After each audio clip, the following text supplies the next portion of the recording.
Hello and welcome along to Apex Racing TV's live coverage of the iRacing Israel League. We join you as we go back in time to the 2009 bridge circuit at Silverstone. Alon Day has four consecutive wins in this series so far.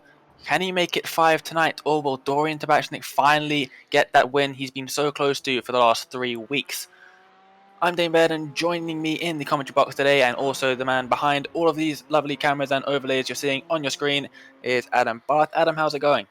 Yeah, not too bad, Dane. Yeah, not been a while since I've seen this circuit. I thought we finally got rid of it when the new version of Silverstone arrived on iRacing. But yeah, you and me were talking just before we came on air. It's much quicker, this circuit, minus the new layouts. As you can see on the track map, it's pretty much the perimeter of the Silverstone circuit. And instead of turning right at Abbey, we go left and onto that quite technical bridge layout with Priory, Brooklands, and then Luffield, and onto the National Straight this time. So looking forward to seeing what's going to happen in the Porsche race, and we're all wondering to find out whether Alon Day is going to make it 5 wins in a row.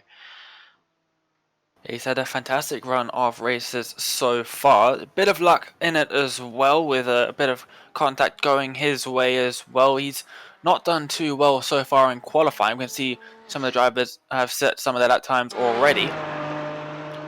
And Tabachnik is on provisional pole. They're going to get 2 laps of qualifying in this one, 10 minutes to do it. And I don't think the first laps are going to be truly representative of their times. I think Alon Day might have run a bit wide. And they're all on their second laps pretty much now. And we've got some drivers not doing as well as they have done in the past. We've got Nir Nave in 7th place. He's not usually down there. Maybe some drivers not used to this layout, Adam. Yeah, it's true. There are a few things that are quite different. Club, for example, here is it's a bigger radius of a corner club as opposed to now where it's almost 2 corners in one, really. And of course here, Abbey, the chicane, got to flick it left and right. After watching a whole load of these Porsches in the Nürburgring 24 hours at the weekend, it's amazing how unstable they can be. In some of the corners, the front-wheel drive Audi TCR cars are able to keep up with them. But here comes Dorian. He's already got a 3/10 of a second advantage over Alon Day. Is this going to be the race meeting where he can finally use this advantage in qualifying in the race? He was battling away at Snetterton. The two made contact there. They battled away again at Suzuka for the first few laps. We were loving every second of it. And then the same thing happened again. So here he comes. Is he going to be able to extend his advantage at the top of the qualifying tree? Over the line he goes. And it is a 1:56.8, and it is an improvement by 1/10 of a second. That's quite impressive. A couple of his sectors, you can see the sectors on the bottom of each of these drivers' names on the bottom of the screen. Green is their personal best, purple is the session best, and yellow is not improved at all. And he had a couple of those being yellow, so quite impressive. He managed to still get fastest lap of the session. Michael Scherling up into second place, beating Alon Day. Alon Day maybe didn't get his first lap time that he would have wanted. Maybe he's gotten off track as well. Not too sure whereabouts he is on the track, but it looks like he is still out there. So I think he's done his first lap and he's going to do his second lap, which is usually faster because of the tyres warming up and gaining some more grip. Now here's someone that we need to keep an eye on, because he is about to complete his final flying lap, and he's set a few decent sectors. He's all right to do that as long as you stay on that AstroTurf. You won't pick up an off track. It's if you just venture onto the grass that it becomes a problem. Is Alon Day going to be on pole though? The answer to that is no, but by 14 thousandths of a second. Almost nothing separating these two drivers. Every single week so far that they've been together, they've been very close on track. Hopefully we'll see that again today. Who's this? Shalva going very snaky on the exit of Luffield. Is he going to make an improvement on that time? He is, but he's not going to gain a position, it doesn't look like. He's down in 6th position after a very respectable 2nd position in his debut race at Suzuka last time out. We can see Sharon Kana here. Looks like a new driver. I don't recognize that name for the last 6 rounds of the series, which is good to see. We can ride on board with him now as he heads down the hangar straight in towards Stowe Corner, which is slightly more difficult in this older layout. It's quite bumpy on exits. You can see the car bouncing over those bumps.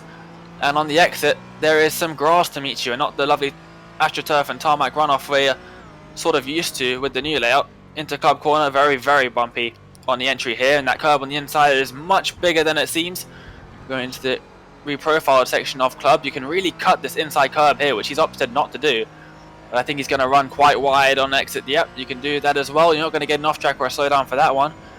You can gain a lot of time by using the track limits to your advantage down and towards the new, or the different section compared to the normal version. The Abbey, as they come down, he comes down the Farm Straight in towards Priory Bend. Super fast right-hander. During the race, they can almost take that flat out. Cutting a lot of the grass there on the entry in towards Brooklands. He's just got one more apex to go until he crosses the line. Obviously, they're using the National Straight for the start-finish line here on the 2009 bridge layout rather than the new straight that we see at the midway of the circuit in this layout that we see in the new scan of the circuit. And he's going to cross the line, and is he going to improve on his lap? He does, but just not enough to take 19th position away from Ido Isaac, and he's going to retire to the pit lane. Only one driver still out on track, it seems, and that is Shalva. And as I say that, he looks like he's about to retire as well. They've only got 20 seconds left if anyone is completing a lap, but I don't think they are, and I think that's how our grid is going to be, Adam. Yes, it is, yeah. I think Sheeran there was one of the final competitors on a lap. I'm not too sure about Shalva. I think he had completed his lap a while ago. But yeah, 157.416 for him. Purple sector 4 as well. So that's in the bridge section of the circuit.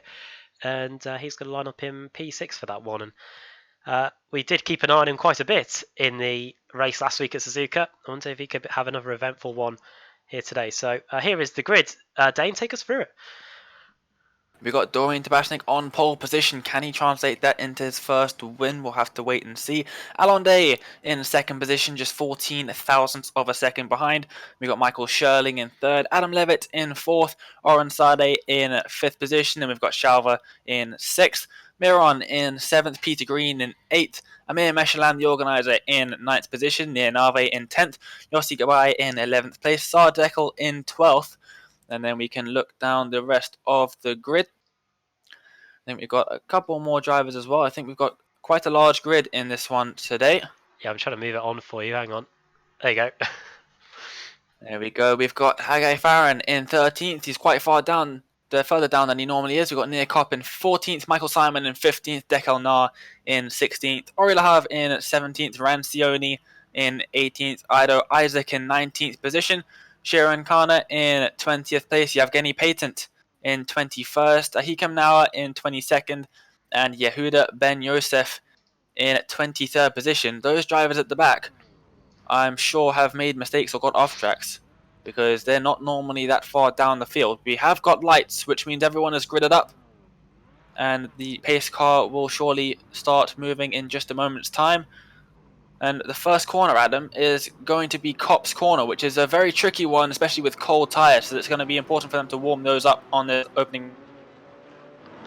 Yes, it is. And from the National Straight, they are going to be arriving there at speed. As you can see, we don't go up to the big bridge there, which says Abbey on it. We start a little bit further back. So these Porsches, they'll be carrying quite a little bit of speed by the time we get into this first corner. And now we're on the run to Maggots and Beckett's.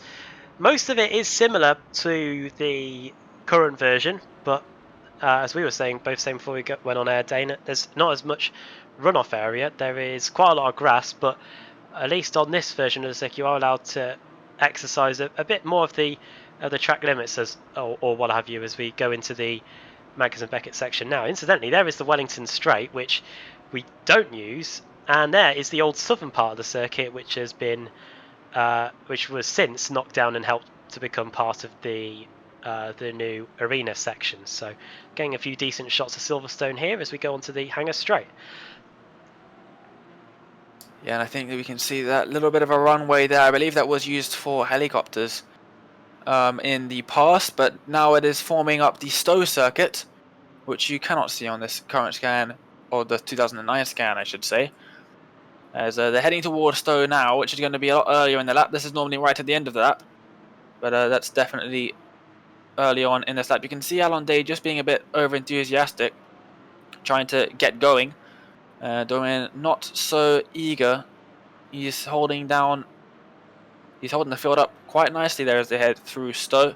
You You can see all that grass on the exit there. That's really spin territory there. If you run a bit wide on exit, which is very easy to do, you're not greeted by that lovely tarmac and astroturf we're so used to. You're going to hit that grass, and that is definite spin territory.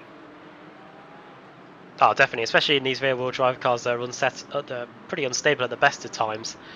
If you put two wheels just fractionally onto the dirt there, then you're going to be in for a wild ride. Coming through the wide right-hander of Club, where you can use the runoff area there before it returns into grass.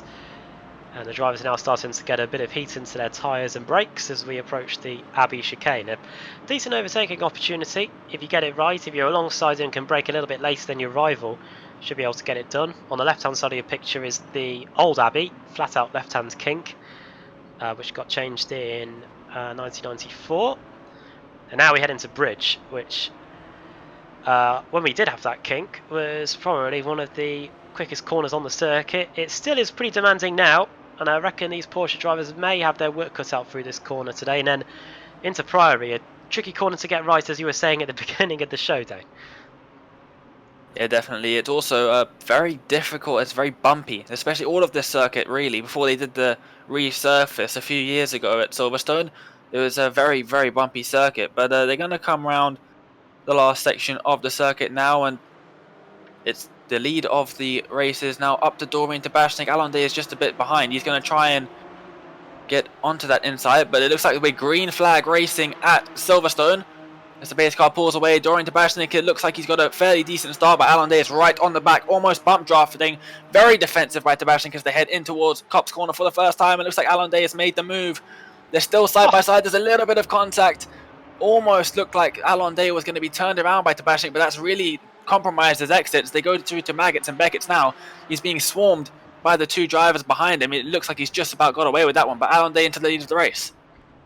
That was a very good run out of Luffield by Day. I thought that it was Tabechnic was going to have to lead by quite some margin into Copse, but no, it was Day, and he's now ahead. And hopefully we can see these two start to have a little scrap as we go onto the Hanger Straight for the first time. That's how the order looks. Not too many overtakes in the early going. IMSA Michelin's up to 8th. Yossi Gabai up into 10th, and now you see at the bottom of the top 20, Ido Isaac up into 17th place. He's gained two positions in the early going. And Yevgeny Payton is up 3 as he is trying to get in and amongst the likes of Isaac and Kopp as well. Yeah, look like he just made 2 positions up on the entry into Stoves. We can see them going side by side. Sade and Shalva. Shalva up into 5th position. No, he was defending for 6th position. As that looks like Miron behind. Oh no, I'm looking at the wrong driver. Shalva is trying to take away 5th position from Sade. He just didn't manage to do that time by as they head into Abbey. This is one of my favourite corners. You can use so much of the inside curb there if you can keep the car under control. He's got a decent exit actually out of Abbey and in towards Farm Curve as they head towards Priory Bend, which is not an overtaking opportunity. You can use a lot of the tarmac on the right hand side as long as you don't hit those bollards, and in towards Brooklands, which is usually an overtaking opportunity if you have the full Wellington straight, but we don't, so it's just a very slow left-hander, and he wants to set himself up as they come through Luffield to try and make a move similar to what Alon did at the start of this race down the national straight in towards Copse. And to go to complete the first lap then, Alon Day leads the way here. 6/7 of a second ahead of Dorian Tabechnic. Then it's Michael Sherling in 3rd, Adam Levitt 4th, Oren Sade 5th, Shalva in 6th, Miron in 7th. Forwards, off goes Alon Day. Now that's not in the script. Fortunately, he doesn't lose the car, and looks like he may have lost just a few hundredths or tenths of a second to Dorian Tabechnic there. Yeah, I think he's quite lucky not to get a slowdown for that one. It's very easy to get a slowdown if you run too wide out of Copse, especially on the newer version. I'm not too sure about the older version. I haven't taken too many off-track excursions after Copse. It's very dangerous, like you said, to do stuff like that with all the grass bounding the circuit. It is very tricky to keep the car under control if you hit that, and hitting the rev limiter is Alon Day. Hopefully that's not going to limit him too much in straight line speed just before he got to Copse. In the slipstream, that can be a bit of an issue. So we can see IMSA Michelin up into 8th position. He's taken Peter Green on the opening lap, and it looks like he's trying to make a move maybe on Miron just in front of him.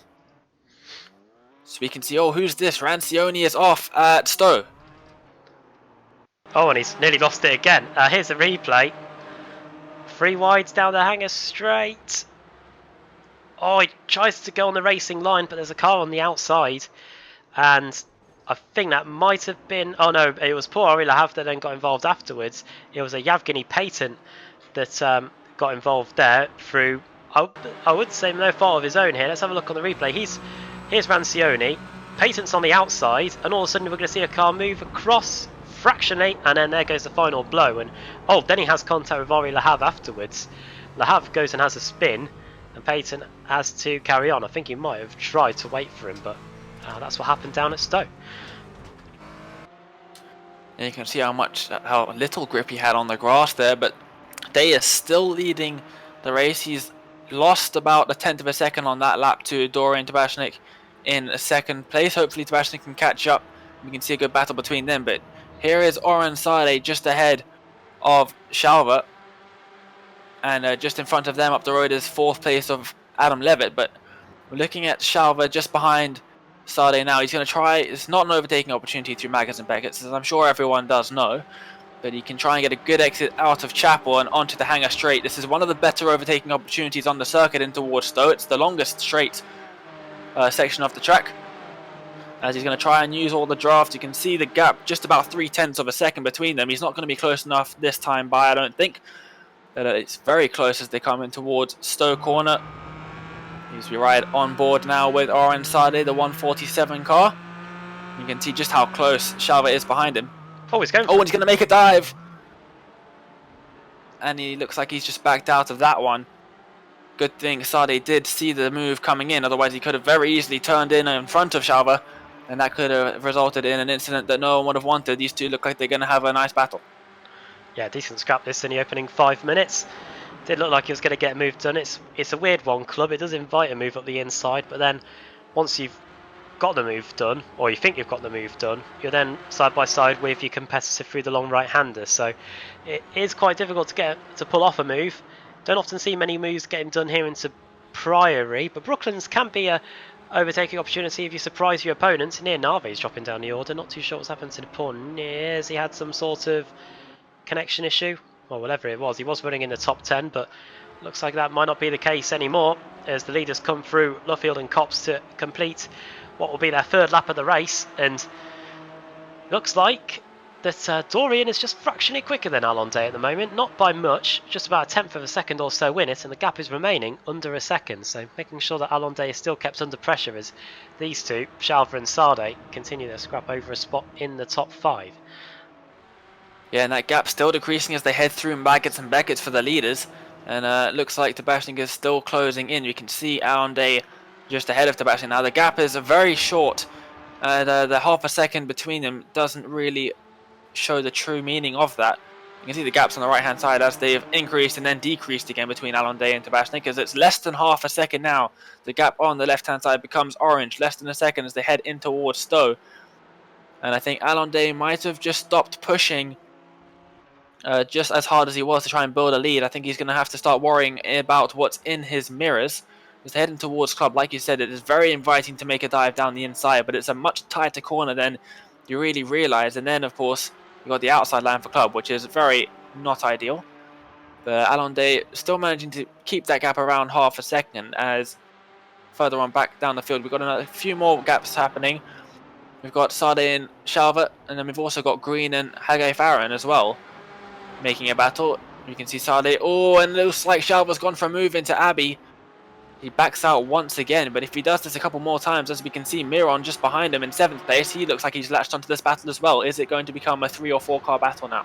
Yeah, it's such a quick circuit here at Silverstone. If you start getting involved in a battle, the car behind is going to close up to you right away, and that's what Miron is doing here.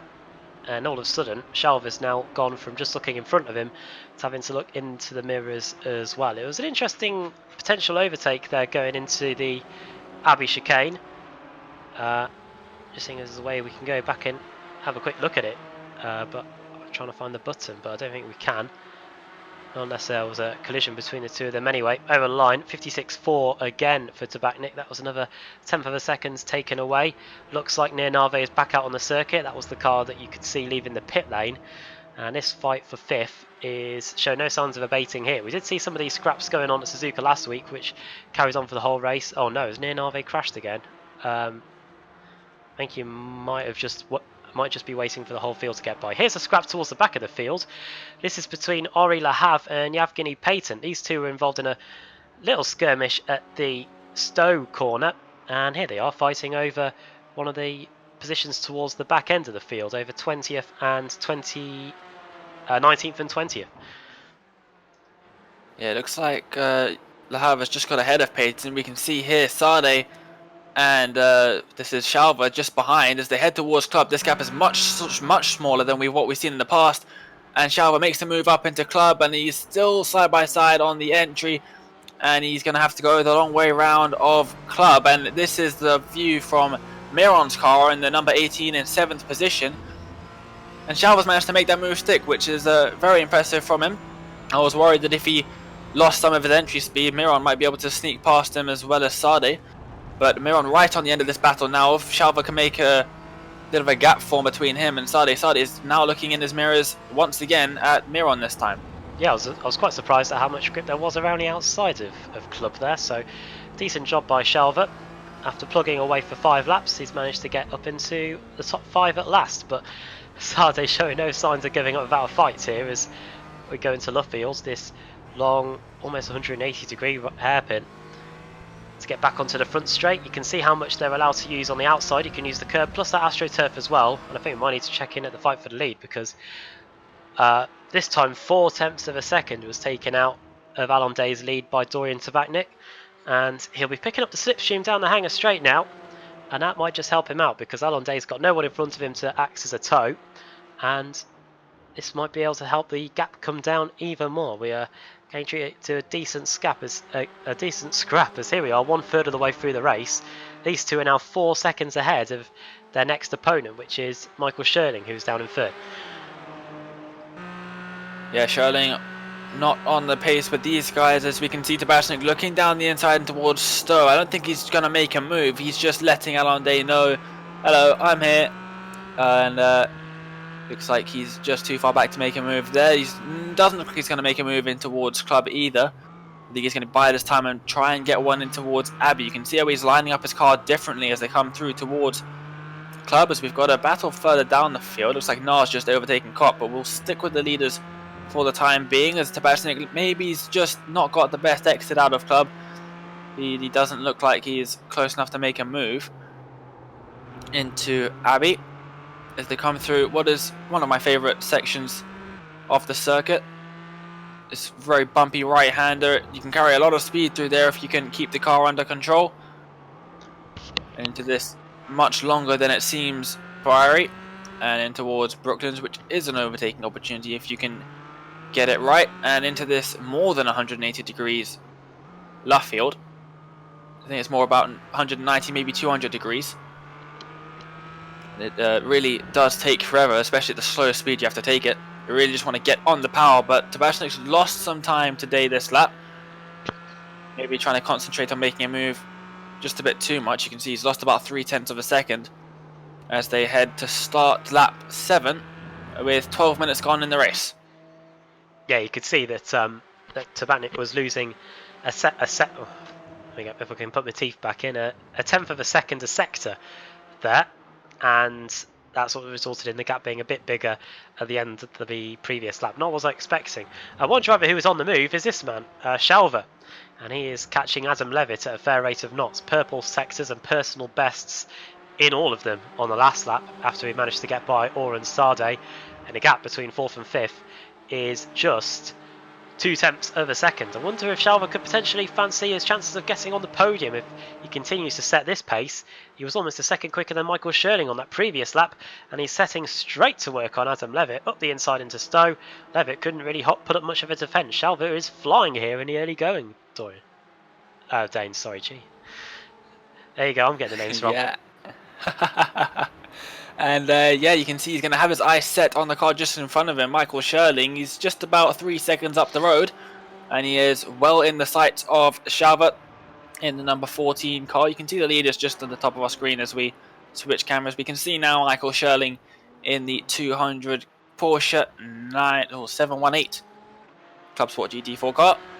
He's heading through a section of the track that, if you go there nowadays, you can actually walk on, which I've done a couple of times myself. I went to British Grand Prix, and you're allowed to walk on all of this old bridge circuit stuff, which is pretty cool. They've still got all the old curbstones there. Don't know if it was the same for you, Dane. Was it the fan zone there as well when you went there?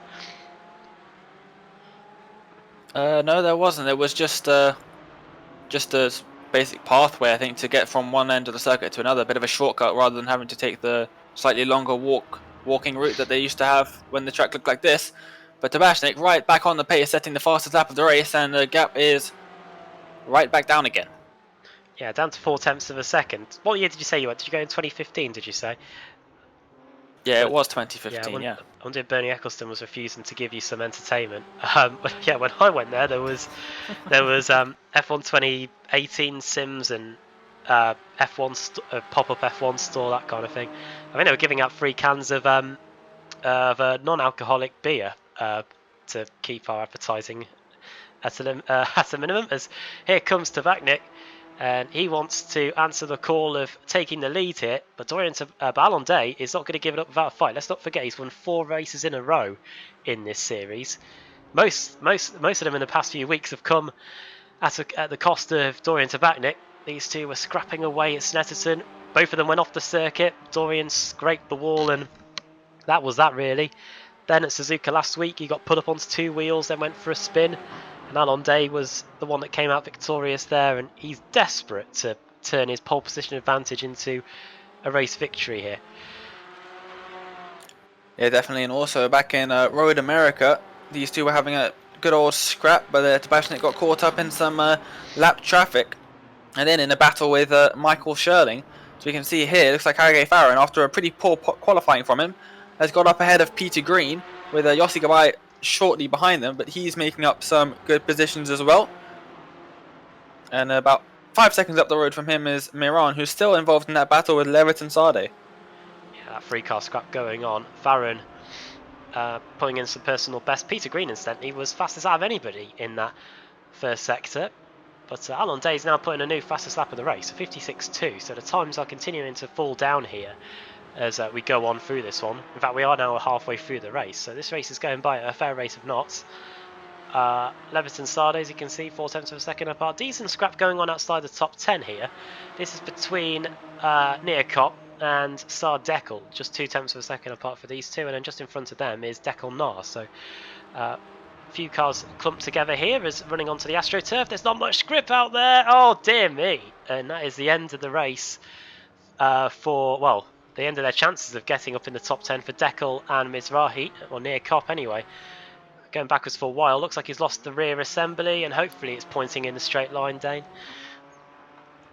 Yeah, it is always a bit of a worry. I don't think it is. It looked like it was crabbing a little bit there. But whenever you have a major wreck like that one in iRacing, you always... That's the first thing that comes to your mind. Is it going in a straight line afterwards? You can see here he's running side by side at this point, and then he just gets on the grass, and there is no grip there. Oh. And he has no control over that car as he plows into the side of, I believe that was... Who was that actually? Yeah, it was... wasn't it? Yeah. It was Sardeckle, you're right. Let's have a look at it from his view. In fact, he would have had absolutely no knowledge of this at all. Yeah, and to prove that, here we are. This is the view of the cockpit. He fancies his chances here. I wonder if he was... Maybe the spotter said to poor Nir Nave that he was alongside. There you go. It would have been in the blind spot as well, so you wouldn't have been able to have seen in the mirrors. And poor Sardeckle goes for a ride and ends up losing the rear of his car. Yeah, I could just see just before the incident, just before the contact, you could see he swerved a little bit to the right. I think maybe the spotter said that it was alongside, or like you said, or maybe he's just caught it, maybe he's looked left or something like that, and just seen it out the corner of his eye as Alon Day goes off track at Cops. But Adam Levitt leading this group of 3 cars. We've got Sade right behind him, and then just a little bit further down the road is Miran. Hagay Farran has caught up a second in that small interval that we were just talking about, that incident. He's caught up a second to Miran. He's going to have a look in a few laps time, I'm sure. He's only got 12 minutes left of this race to do so, but if he keeps up the rate that he was gaining, I'm sure he'll be right on the back of Miron in no time. As Tabechnic is only 3/10 away from Alon Day. Has there been some kind of a mistake from Day through Maggotts and Beckett? I think there must have, because that gap was quite high. As there's actually just a quarter of a second between the two now, about two car lengths as they come in towards Club. I think this is going to be a now or never moment for Tabechnic, right on the back of Alon Day, less than a car's length separating the two drivers as they come around the long right-hander at Club. Who's going to get the better exit? That's what's going to determine who's going to get the better run in towards Abbey. I think Alon Day's got a slightly better one, but he won't have any draft. Here's the braking zone where the tarmac on the right-hand side ends. That is the braking marker. And still very close to the head down the farm straight, which isn't really much of a straight. It's only a couple 100 meters straight into this very bumpy right-hander. And still very close between these two drivers for the lead of this race. Tabechnic's luck is maybe looking up a little bit. Oh, he's looking good, isn't he? He's been able to take tighter lines when we've been watching him this lap. And here we are from Alon Day's on board, and now cutting to second place, Dorian Tabechnic, who last time round did a 56.1. Are we going to see a new fastest lap of the race from him? He put a purple sector in last time around. Over line we go, and it's a 56.0 for Tabechnic, half a second quicker than Alon Day. But it looks like just when he gets close, you see the understeer kicks in, going through Copse, and immediately Alon Day is able to pull out a quarter of a second lead on what was there already. So I think Dorian needs to maybe just get close at the right moment, maybe like the hanger straight like you were saying, or maybe the run into Abbey, and then he might be able to get the positions back, because look how quickly he's able to close the gap again through Maggotts and Beckett. It definitely really did gain that gap right back down to about 4/10 of a second through Maggotts and Beckett. He does seem a bit more confident through the corners, but like you say, as soon as you get too close like he was into Copse, that dirty air kicks in. Both drivers running on the rev limiter into Stowe. That's very interesting. I do believe they have a fixed setup in this series, and I think this might be catching out some of the drivers on the rev limiter. It's going to hinder their chances in towards Stowe, definitely. So they all kind of get stuck at the same speed on the rev limiter, as it looks like Levitt's managed to just get past Sade. Yeah, that battle's been going on for ages, and now we could be 3 wide into Club. Levitt's going to have his mirrors full. He brakes very late. Is he going to make the corner? Wow, he does. But he's going to be compromised on the exit. And now right on his boot lid is Oren Sade. Yeah, definitely you can see as we ride on board with Levitt now looking behind, and Sade is right in the gearbox of Levitt. He's going to do a little bit of weaving trying to break the slipstream as they come into the braking zone. He's defended the inside line, but that's going to give him a worse exit than Sade. It actually looks like he's got a bit of a better exit than Sade, which is surprising. I think Sade might have had some wheel spin out of the corner, but he's managed to just about hold that position that he's just gained, and he moves up into 5th position. I don't think he's going to be looking to challenge Shalva up in 4th position. Oh, there's a bit of a punt. Oh, and there's some more contact. Oh, and there's a big one. Oh, he's just been collected by Hagay Farran, and Peter Green goes up into 6th position. Alon Day sets the fastest lap of the race at 1:55.9. Everything's happening all at the same time here. Oh, well, let's go and have a look back at what happened there. Adam Levitt, who was putting up a really good defence, to be fair. Let's have a look from the rear. He's going to just have to ease off the throttle to make sure he got through Priory, and then bang, on the inside. Well, tried to go up the inside, did Sade, and then thank you very much, says Miron. He's now through into 5th place out of all that. 2 positions gained right there, and Sade was able to continue in 6th place. But after all of that, Adam Levitt is now in 10th, and I felt for whoever collected him. That was Hagay Farran, as he said. I think he may have lost the place to Peter Green, so Farran down to 8th after all of that. I think he might also have a bit of damage to the front of his car. It was a fairly heavy impact, but we can see now the battle for the lead is still at that stagnant 4/10 mark. We've only got about 7.5 minutes left of this race, which I am going to do some quick maths and say 4 laps left. I reckon we'll get to lap 16 before this is over.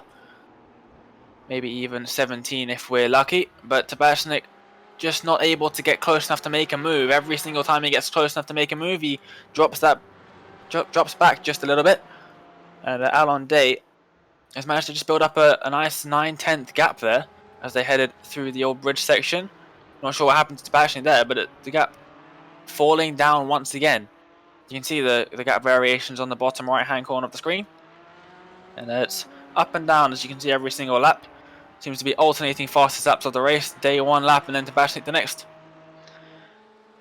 Yeah, it shows the gap hasn't been fluctuating too much. There was that one lap that you said looked like it was going to be his chance to get it, and he wasn't able to get the overtake done there. And all of a sudden, the gap is now over a second. Let's have a look at the lap times between the two. There we go. Yeah, 3/10 of a second lost over 7/10, I should say, lost over the last 2 laps, and that's why the gap is now up to 9/10 of a second. There was that lap at the end at lap 10 where Tabechnic was half a second quicker, and he just wasn't able to get the move done there. So he's going to have to find something special in the last 6 minutes or so if he doesn't want to stop Alon from taking a 5th consecutive race victory here in the iRacing Israel League. And a few drivers are being shown as crashed on the timing screen. The likes of Hagay Farran and Adam Levitt. I'm not sure whether those were the crashes that we saw earlier. I think they might have been, you know. Let's have a quick look at see what happened to Hagay Farran here. This is not what I was expecting. Let me try again. Here we go. Oh, this is going to be Farran crashing into the back of Adam Levitt, isn't it? Well, it's worth seeing it from his angle. Yeah, through the left-hander, and nothing he could do about it at all. And Farran, fortunately, doesn't get collected by Peter Green either. So, not his fault at all there, Hagay. And he's now carrying on his way, still in 8th place. Yeah, we can see Farran running down 8th position. He was up into 7th at that point, and just unable to build on that gap he once had. And Green got past him then, but the gap at the front is back up to 1 second again. And I think he might have just lost out on the draft as Dorian Tabechnic. As we can see here, here's the battle here. We've got that unmistakable pink livery of Michael Simon, and he's being followed closely by Declan Nar. Just less than a second between these two as they head towards the end of the lap. Simon's going to have to look in his mirrors as Tabechnic sets the fastest lap of the race on that lap. I know, who are we to say that it was all over? 10th of a second quicker. And here is a decent scrap. I was just about to say we haven't seen too much of Michael Simon in this one. And here he is popping up with a late battle in the closing stages of this one. Different lines getting taken through Luffield there. That is one thing that is good about this circuit here at Silverstone. I remember doing a touring car race here a couple of months ago. This went pretty well here. This track's great if you've got a car that can pick up a tow. Doesn't look like this Porsche can too much. We haven't been able to see Tabechnic close right up to the back of Alon on a hanger straight when he's been in the tow, but nonetheless we have been treated to some good battles, a few occasional crashes and whatnot, but the drivers here put on a good show. They're really getting better as the weeks go on. And now onto the hanger straight we go again, and it looks like there might be a battle further up the road. This time it's Adam Levitt who has been able to get by Yossi Gabay. It looks like it was a mistake on the exit of Chapel there for the bright green 17 car, and it's allowed Adam back ahead into 9th place now. Yeah, he's going to be looking up the road to Hagay Farran as well. Less than 2 seconds between them. There's Yossi Gabay. Let's see what happens to him. Oh, yep. That's into Chapel, and he's gone very wide on exit there. And before the hanger straight is even there, Adam is by before the DRS marker even, which is the start of the hanger straight. And Yossi Gabay is dropping back just a little bit. So you can see a couple of orange battles on the timing tower as well that just popped up between Sade and Miron for the 5th position, also between Michael Simon and Declan Nar as well. Battle that we were just looking at a few minutes ago. We can see the race information on the right hand side of the screen. We've got 14 km/h wind, which doesn't seem like too much, but it can affect the handling at Silverstone. It's very flat, especially through Maggots and Beckett's. It's a very exposed section of the circuit. But you were talking about the draft a moment ago, Adam. It seems like this car has got enough draft to make dirty air, but not enough to help you in overtaking, it seems. Yeah, it's similar to the Porsche 911 the Porsche Cup I used to commentate on a couple seasons ago. Even at the most draft happy of circuits like Interlagos and whatever, they just weren't able to make enough of a slipstream benefit to get an overtake done. It's a shame really, but who says it's not over? Because it's over, because Alon is now just 0.3 of a second ahead of Dorian. I wonder if Dorian's just backed off a little bit, cooled the tyres, and is preparing for a late race assault here. When we get to the line, we're going to be starting the final lap of the race, so time is definitely running out. And if you're Alon Day, you're hoping that they can. This is the final lap, but I don't think it's going to be. And he's going to have to go for another 2 minutes once he gets over the line to try and keep Dorian Tabechnic at bay. Yeah, that gap just about half a second, which isn't much. You can see in these cars, they're not the fastest cars, and that means the half a second gap looks like it does. It looks like much less than half a second. There's only a couple of car lengths in it as they head under the bridge for the penultimate time. They're only going to have one more run at this section. And I believe the only overtaking opportunities left are going to be into Stowe, possibly into Copse if you can get a good exit out of Luffield here. And maybe into Club Corner if you can't get it at Stowe. But after that, I think that will be Alon Day's race. So you can see that move really early in the race really paying off. I'm not too sure how this race would have gone if he didn't make that first turn move. So you can see Nara's just got ahead of Simon, finally. And it looks like Simon's actually gone off the circuit there as well because he's dropped right back. But we can see just riding on board with the race leader as he comes around Copse for the final time. One more lap here at Silverstone in the round 7 of the iRacing Israel League, and we have still got a battle going on for first position. Tabechnic less than half a second, and you can see that gap is decreasing as they head to Maggots and Beckett's. Definitely more confident through that section, and he looks like he's got a decent exit as well. And that gap is decreasing quite a lot. You can see he's in the slipstream and he's got a better exit. This looks like it might be the one. Can he pull alongside just in time for Stowe Corner? They're under the brakes, but it's not going to be close enough. Yes, it is. Day makes a bit of a mistake. They're almost side by side as they head in towards Club Corner. Day's going to hug that inside line. And Tabechnic looks like he's going to have to go around the outside. He's going to make this cut back, which Day defends very well. And through Club Corner, just one overtaking spot left for Dorian Tabechnic. Is very good defending by Day, but this is the first time we've really seen them have a good old scrap as they head in towards Abbey for the final time. He's going to have to make a lunge into here if he wants to move. No, he's not. Can he get a good enough exit to make a move at the end of the lap? He's going to have to maybe make it a move into Brooklyn. He's going to try and get a good exit out of Priory. Ooh.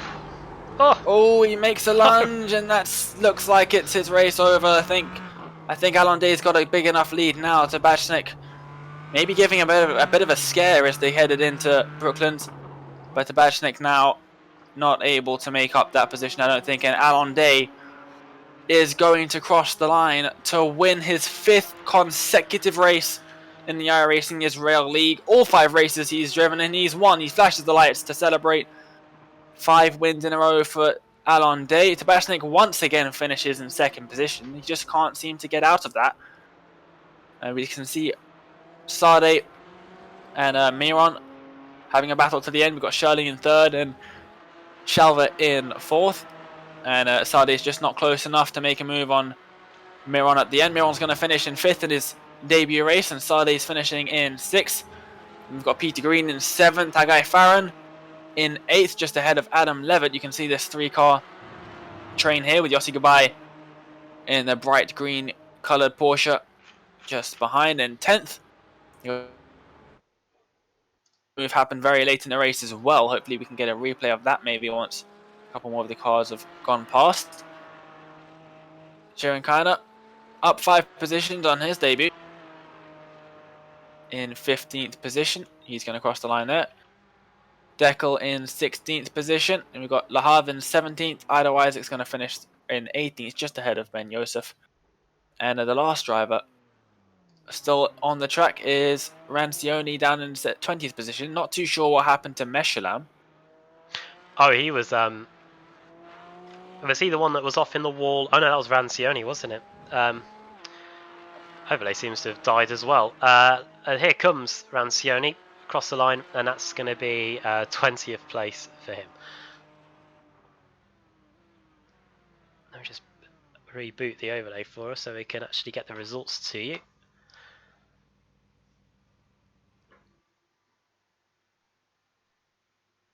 There we go. There you go. There's Rancioni coming across the line in 20th place. Yeah, Michelin, Nave, and Payton all out. some of them were in the pits for quite some time. But yeah, let's get the race results up on the screen.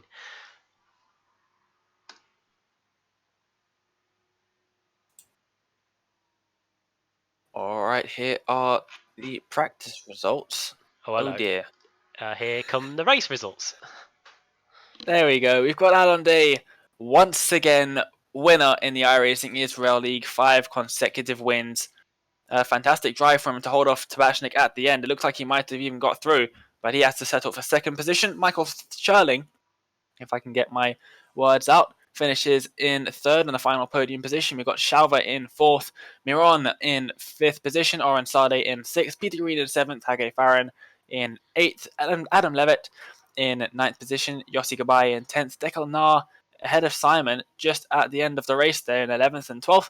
And we've got Nir Kopp in 13th, Ahikam Nawa in 14th, Shirin Kana in 15th position. We've got Sard Deckel in 16th, Ori Lahav in 17th, Ido Isaac in 18th. And we've got Ben Yosef in 19th and Rancioni, the final finisher of the race, in 20th. And we've got Amir Michelin, Nir Nave, and Yevgeny Patent all not finishing the race. Quite a few laps down as well. I'm not too sure what happened to Amir Michelin. I'll have to go and check what happened to him out after the broadcast because I'm really interested to see what happened to him. We're going to go to have some interviews in just a moment's time. I think we've got quite a few drivers here. We've got race winner Alon Day. We've got Tabechnic as well. Let's get Alon Day up in here for the fifth time on the Apex Racing TV commentary box to get him into for an interview. I believe I'm going to put him into the right channel. Hopefully I do.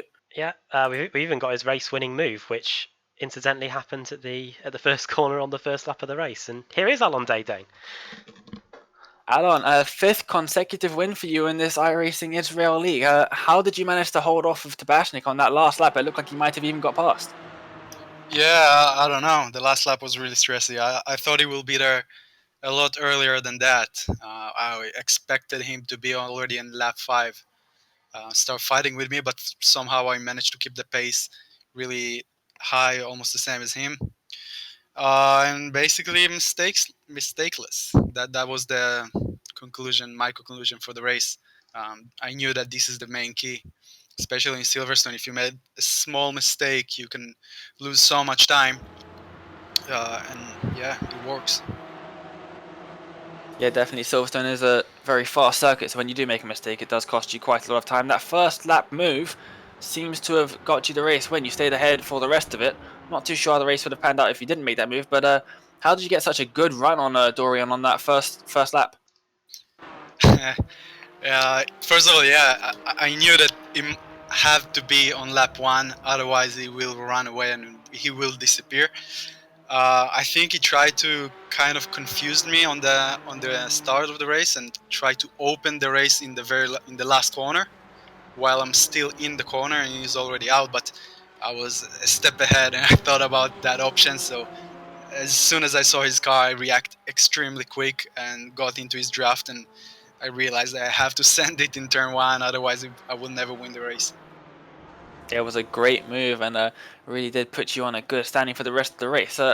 5 race wins in a row. I don't think you would have had that too many times in your career. How does that feel to be 5-time race winner in a row?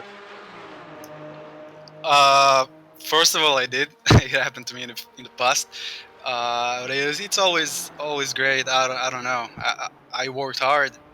Um, Beside the fact that I'm also racing in the NASCAR Esport Euro Series, so it takes a lot of time for me, for my schedule. So I just tried my best. I came here, practice quite a lot on this track, and yeah, I think if you work hard, you will achieve 5 wins in a row. It's just matter how much time you put into the simulator.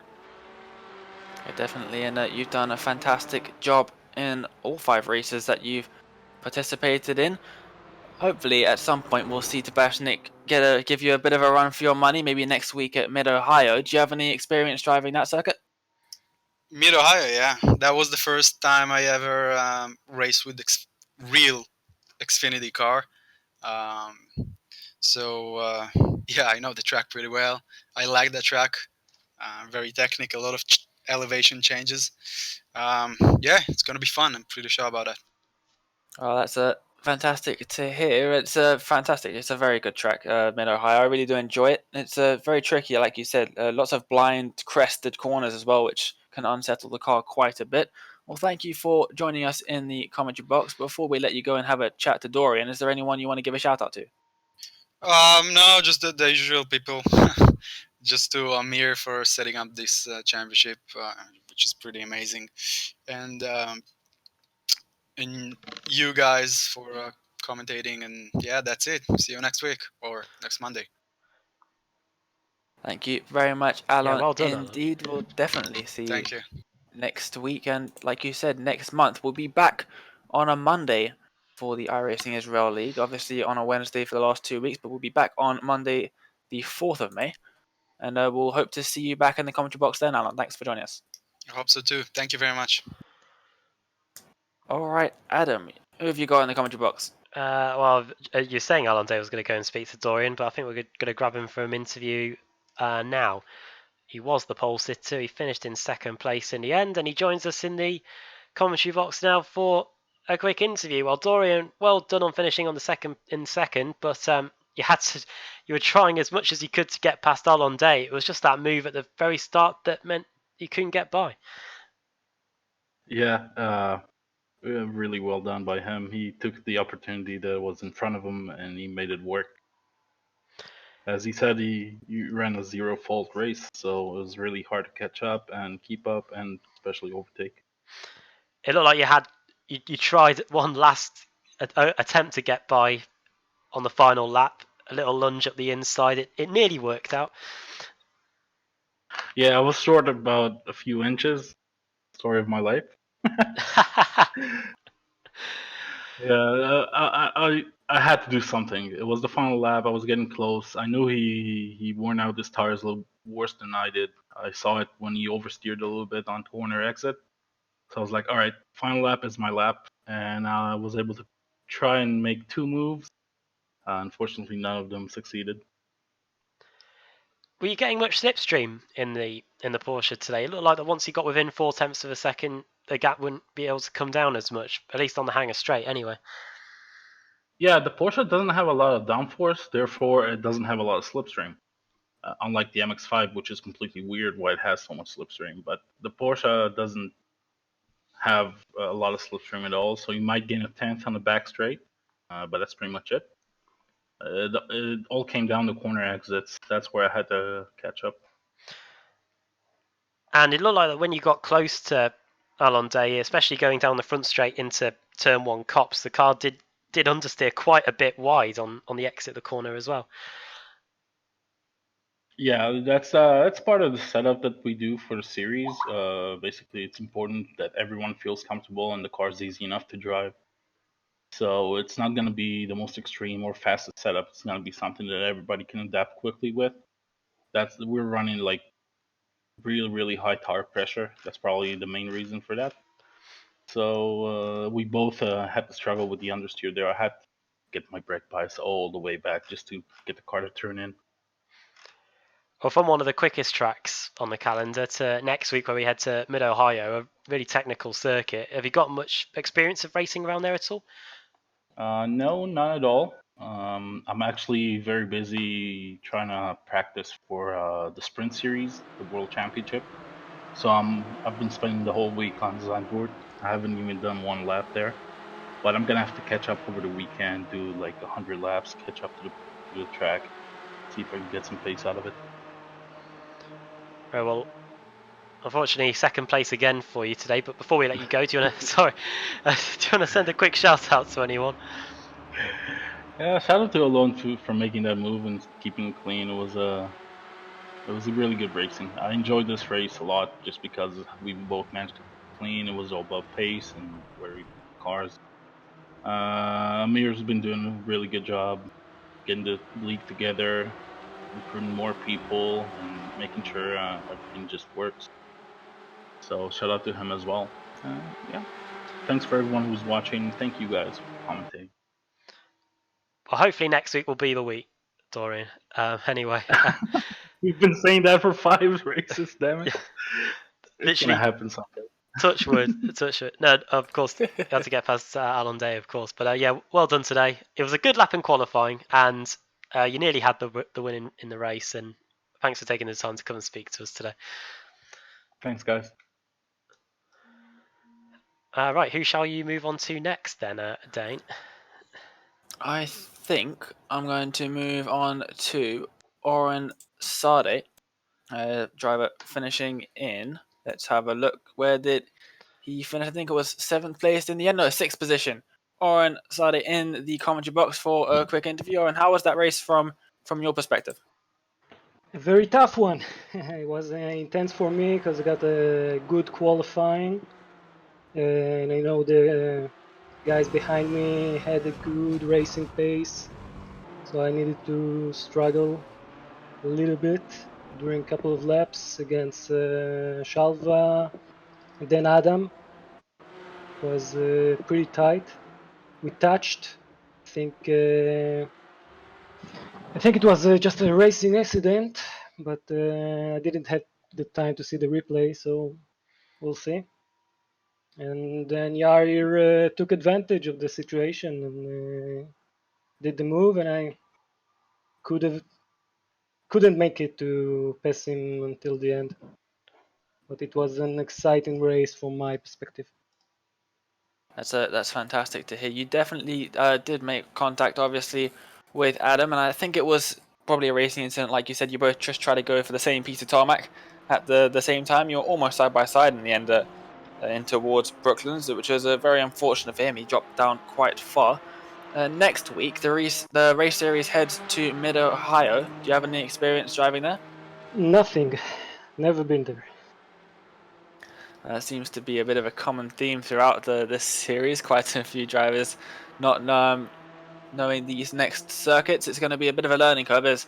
I'll give you my experience. It's a very difficult circuit. Lots of elevation changes. You got to really be featherfoot with the throttle, definitely to avoid spinning, because all of the corners seem to be up and down hills all over the place, and especially the last corner is very difficult to get right. You can barely see anything onto the entry. We're gonna maybe have a little bit of a chat to some of the other drivers as well. So before we let you go, is there anyone you want to give a shout out to? Yeah, I just wanted to say again, being a big thank to Amir Meshulam for creating the league, and for Hagay and Alon to making this sim race community so professional and high end in Israel. So that's my shout out. Well, Thanks, thank you guys. very much for joining us in the commentary box. Hopefully, we'll get you in for another interview next week as well. Best of luck for that one. Thank you for joining us. We'll see you next week. Thanks. All right, Adam, we've got 2 drivers left joining us for interviews. Who have you got this time? Let's get Hagay Farran in for a quick word. Did see a bit of his battle going on during the race. Let me just select him now. There we go. And get him in now. And he joins us for a quick chat now. Hagay Farran in the commentary box. Welcome. How you doing, guys? Good evening. Well done on the 8th place today. 5 places gained. One of the big movers in the field. It wasn't without incident though. I did see you had to take evasive action, or were you involved in the crash towards the end of one of the laps? Well, it started with an awful qualifying that put me on 13th, although I really practiced hard for this track, so I was really disappointed. Then I spent the better majority of 6 laps behind Peter Green and just couldn't get past him. As soon as I got past him, I was the fastest apart from Alon driver on the track. So I gained in 4 laps 4 seconds on Owen, Adam, and Yair, where we saw that accident. And when Owen touched Adam and he spun around, I just came into the corner. I had to figure out if I'm going to the inside line or the outside. Once I committed to the inside line, there was nothing that I could do. And unfortunately, I hit Adam. I didn't expect him to get back to pace so quickly. And that just destroyed the race. I mean, it's definitely, for me, very disappointing. I think I can finish in this race on the podium. So, there it is. Was the car quite damaged then afterwards? Were you quite slow in a straight It line after was, that? yeah, it was dead. I was driving in the straights, and the crew chief was telling me, "You're slowing down." So it was everything was flappy, and the car was very oversteery, and there's nothing that I could have done to gain the place back. But that's fine. Next race. Yeah, one thing we were noticing today is that it looks like it takes you a few laps to get for everybody to get the tyres up to temperature. I think the laps were just getting quicker and quicker as the race went on. Was that what was giving you so much confidence that you could have got on the podium in the end? No, I don't believe I could have gotten to a podium from where I started. I think that with a better qualifying, Oh then yeah. I could have had a run for the podium. I believe I would have finished this race at fifth place if it wasn't for the crash with Adam. But I think there's something unique about this league. Maybe we didn't share that before. This league is all about us helping the community to get a better pace. So basically, what we do every week, either Alon or Dorian would tweak a little bit the setup, but not too much. The setup is super forgiving to drive, but for me, it's also very frustrating. It's with a lot of traction control, which I don't really like. I don't enjoy it in my driving, but everybody drives the same setup. It's usually a lot slower than the IMSA setups because we want everybody to have a good race. And then the Wednesday before a race, either Alon or Dorian again will give us a demo lap, and we'll sit together, the entire league, and analyze that lap to get everybody into pace, and then it's race day. So I think this league is much more than the sum of wins. We all know that Alon is super fast and is an amazing driver, but it's about the companionship, the entire league. So I'm enjoying it no matter where I finished. But next race, definitely I'm going to try to either take out Dorian or Alon, whoever will be in front of me. Will you be needing those lap guide videos next week at Mid Ohio? Is it a track that you know well? Just a little bit, not too much, but I believe that I'm getting into shape. I mean, I put it for me as a target to get better in virtual racing regardless. So I'm looking forward to it. I really enjoy learning new tracks and getting into pace. It's good watching your progress. Anyway, Hagay, before we let you go, do you want to send a quick shout out to anyone? Yes, basically, there's a couple of new drivers in the league. It's always fantastic to know them and that they came along. So Yair and Shiran and Shalva that came in from the last race and showing pace. I mean, it's fantastic guys, really, and we're really hoping that next race is going to be a grid of 30 cars. We're always growing. So yeah, the drivers definitely big up. Yeah, it's great to see series grow, that's for sure. Well done on the 8th today. It's a shame that it couldn't have been more, but yeah, all the best next week at Mid Ohio, Hagay. Yes, thank you so much, guys. Good to hear from him there. Could have got a top 5, he reckons, if he hadn't have had that collision, which we saw on the replay a moment ago, Dane. And that means now we've got just one driver left to speak to. He finished in a top 10 spot, 10th place in the end, and it's Yossi Goodbye. Or is he? Yeah, and he's in the interview room now. I mean, he's in the commentary box now, I should say. Yeah, Yossi, can you hear us? Yes, hi. Oh, brilliant. So, fantastic race for you. You did pretty well in that one, and your lovely bright green car that we love so much. How was the race from your perspective? Well, this is my first good race. It took me some time to get used to the car. I'm very new in the iRacing area, and it took me a lot of time to get used to the car. And now that I got used to it, I finally got some results that I'm happy with. Yeah, that's fantastic to hear, and hopefully we'll carry on that through the next rounds. You managed to Yeah. gain a position. You started in 11th. Was that right at the start of the race? You managed to get your C license as well. So you say you're new to iRacing. Have you been doing quite a few official races as well? Yeah, just here and there, no? Because the races are one every week, so there is not enough time to train. So I'm doing my best, and I'm happy with my results. Actually, midfield for me is great. That's good to hear. Next week, the series is heading to Mid-Ohio. Do you have any experience at that circuit? No, unfortunately not. So I need to learn it also from scratch. I'm sure that's going to be an interesting challenge for you. It's a very technical circuit, that one, lots of elevation change. It's a very tricky one to get fast at. Hopefully you do pretty well over there next week. We're going to wrap up the broadcast now, I think. So before we let you go, is there anyone you want to give a shout out to? Yeah, to all the Israeli iRacing community, you guys, and happy Independence Day to Israel. Chag Sameach. Oh, I didn't know that it was Independence Day in Israel, but Yeah, happy just Independence today. Day to everyone in Israel. Well, that's great to hear. Yeah, Thank you for joining us in the commentary box for an interview. Hopefully, we'll see you again next week at Mid Ohio on Monday. yeah, sure, good, sure do. Thank you very Thank much. you. Okay, so Adam, gonna wrap up the broadcast now. Do you have any final thoughts? Well, similar to what Hagay was saying earlier before we let him go, it's great to see the series continuing to grow here. Amazing what stuff they're laying on for the drivers as well. Of course, many will be new, so they're putting on lap guides and practice sessions and whatever to get them up to speed. And it looks like it's all sinking in because these drivers definitely knew how to get around the circuit today, putting in some decent times as the race went on. But they're all still behind Alon Day, and he's the one continuing to set the pace in the race at least. Dorian Tabechnic is getting closer, so maybe we'll finally see a decent scrap between the two of them when we head to Mid-Ohio in a couple of days' time, of course, with it being now on a Monday, back to a Monday night after being on a Wednesday for the last few weeks.